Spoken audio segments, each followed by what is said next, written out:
Laïkino, la rubrique cinématographique de l'Union des familles laïques. Avec Alain Defremont.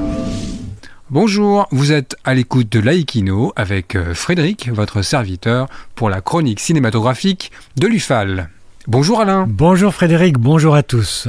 Aujourd'hui, après le Festival de Cannes, partons pour Venise. Le Festival de Venise, baptisé la Mostra, est une institution plus ancienne que le Festival de Cannes, dont je vous ai narré l'histoire lors de la dernière chronique. À Cannes, on donne la Palme d'Or. Et à Venise ? Eh bien, le jury distingue le meilleur film en lui attribuant le Lion d'Or. Le prix attribué au meilleur film ne porte pas ce nom exact que depuis 1954. C'était auparavant, de 1949 à 1953, le Lion de Saint-Marc, et en 1947 et 1948, le Grand Prix international de Venise. Précédemment, et jusqu'en 1942, la plus haute distinction du festival était la Coupe Mussolini. Pourquoi un Lion d'Or ? Le lion de Saint-Marc, il Leone di San Marco en italien, est un lion ailé qui représente symboliquement l'évangéliste Saint-Marc, patron de Venise.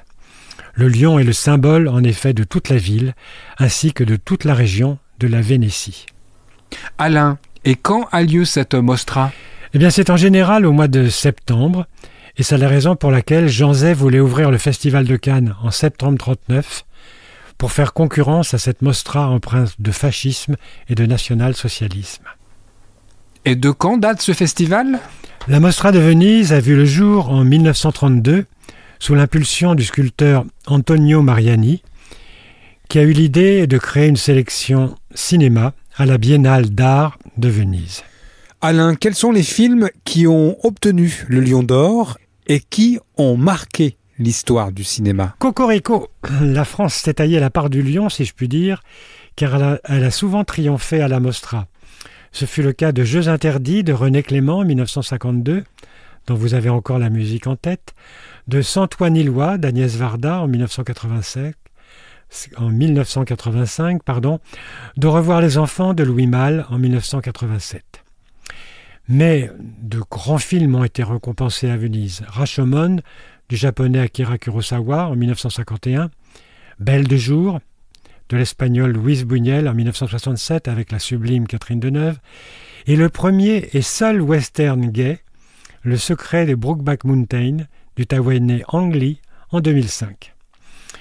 En 2021, encore un succès français avec le film d'Audrey Diwan, L'événement, qui raconte l'avortement d'une jeune femme en 1963.